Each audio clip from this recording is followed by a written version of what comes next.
Art Journal Inclusion, AFTCM Writing Challenge.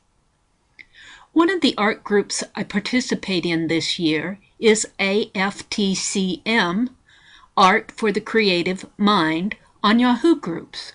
For the month of November 2013, we are challenged to do a piece of art using writing. The challenge is open-ended, leaving us to decide just how to complete our challenge piece. I decided to do a piece using scrap strips of paper that are woven together as a base for my art journal inclusion. I use a quote that I actually came up with myself earlier this year as I struggled to write over a piece of paper that had rough pieces on the underneath of it. Watch, and I will explain the quote and my challenge piece. Hi, I'm in two art groups on Yahoo Groups. One is called Creative Art Journaling, and the other one is called Art for the Creative Mind. Now, in this project, kind of combines the two, and I'll explain that. But in the Art for Creative Mind group, they have started giving us monthly challenges, and this month our challenge is writing. And I have some papers. When you saw me do my backgrounds from artplace.ca, the session 5 Bob class, Book of Backgrounds class that's presented by Giselle Grenier, I did these backgrounds, and this is the only full sheet that I have left. I've used all the others on my art journal pages, and this measures 9 by 12. Well, on my art journal pages are 8 by 10, so I have an inch up here, and 10 inches, and this is 12. I have 2 inches up here, and this is 9, so I have an inch over here. So I have, when I trim it down, I have strips like this. And I did several of those pages, and I had several strips left. So I didn't want to throw them away because these are really pretty pages. So what I did is I wove those strips together in a typical basket weave, and then I just glued them down, and then I trimmed them to a size of, I didn't have enough to do an 8 by 8. I did 7 by 7, which is kind of an odd size. I could make it 6 by 6, but I didn't want to trim off anymore.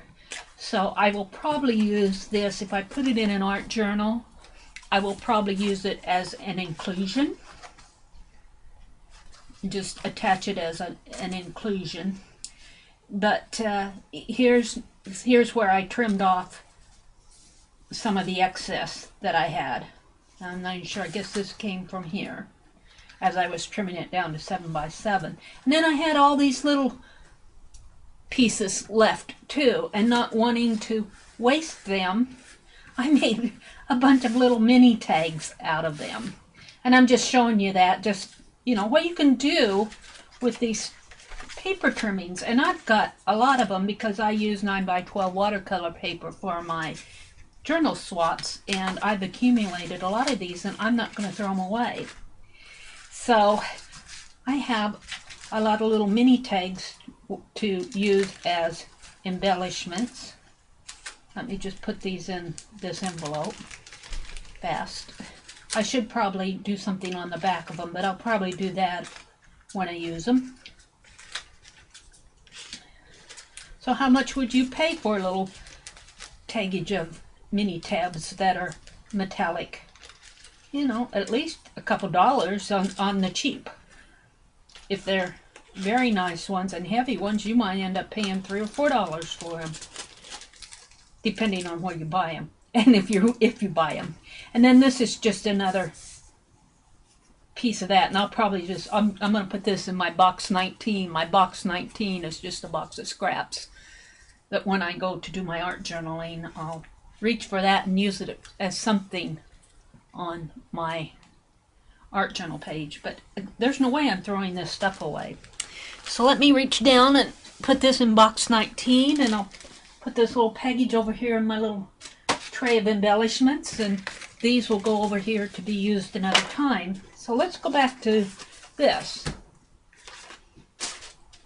So what this is going to be is the base for my writing challenge. And let me explain that. This summer I was sitting out on my patio and just scribbling more than anything else, but I had written 3 months ahead of time this quote, and it's a quote from Meri. I didn't pick this up from anybody. I was just playing in my page. As you can see, I was scribbling, and I had written, "Sometimes the paper guides the line and makes an unexpected mark on the page." And I thought, wow, that would be nice to use as my quote for my writing challenge and use it on this woven paper. Now I think I'm going to do it on the back, my quote on the back, and just leave this as, oh, I may put something on there, but I think I'll put my quote back here and embellish my quote. So that's quite a long, sometimes the paper guides the line and makes an unexpected mark on the page. So the question is, how am I going to do this? And am I going to be concerned about my handwriting,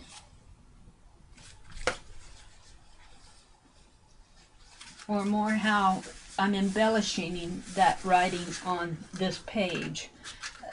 What I'm after is to get the letters going across these woven pieces, and I think you will see that more on the back side. Okay, so here I am starting to sketch out a little bit of how I want my quote to look. Now this is underwriting. You'll see that I will paint on that. I'm just getting an idea how the quote will fit on the page. Here I'm getting out my Deco Arts traditions, and as I said, I paint over everything, so that quote was really underwriting. And all I'm doing here is just preparing the base of the back of the page. Paint some more of those strips. Dry off my paint so that it's nice and dry.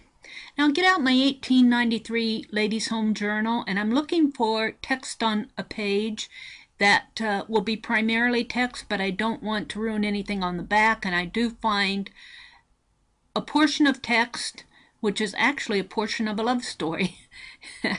So I begin to collage that on the back of the page over the painted area. And as I'm collaging, I'm making sure that I get out all the air bubbles, but also I'm making sure that the creases show. And I distress all of the edges by ripping off the side and kind of letting the paint show through on all four borders. And here I'm pointing to all the painted, to all the creases on the page. Here I'm measuring out a piece of a template that's 2.5 inches by 2.5 inches, and I'm going to use that in the upper left hand corner to write the capital letter of S on the page.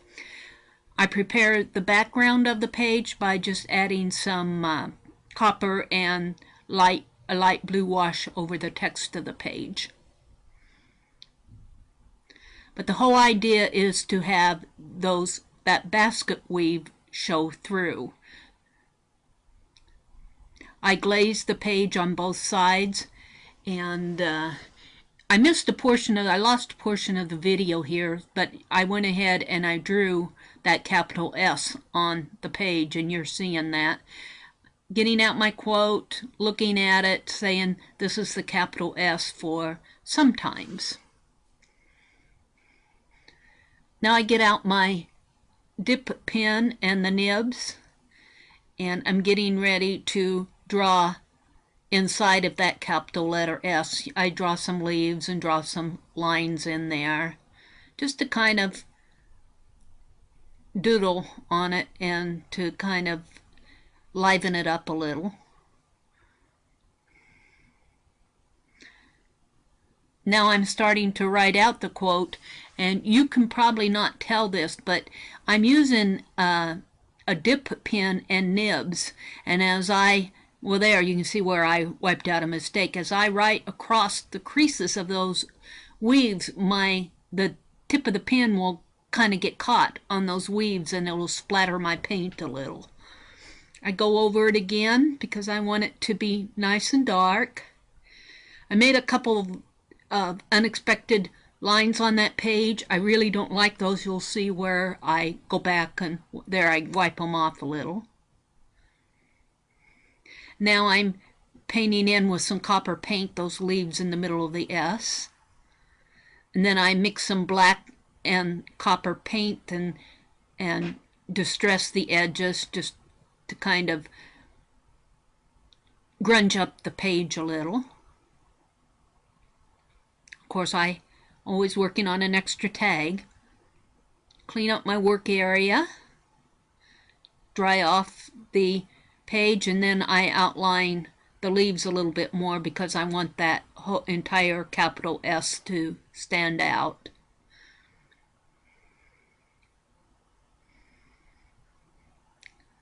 Outline the S, and then up here I go again writing over that quote again, just so that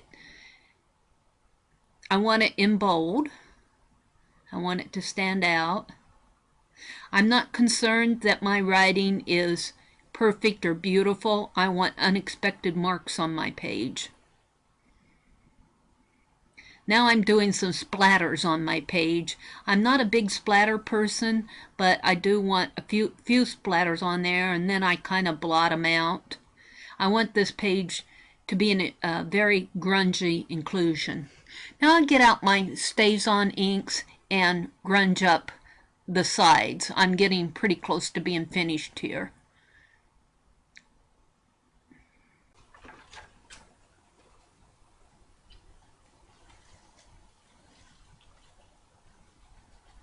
I don't know how much of that you can see.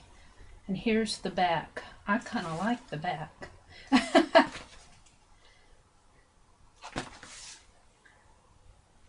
think I'll leave it just like that. I might put something on it at another time.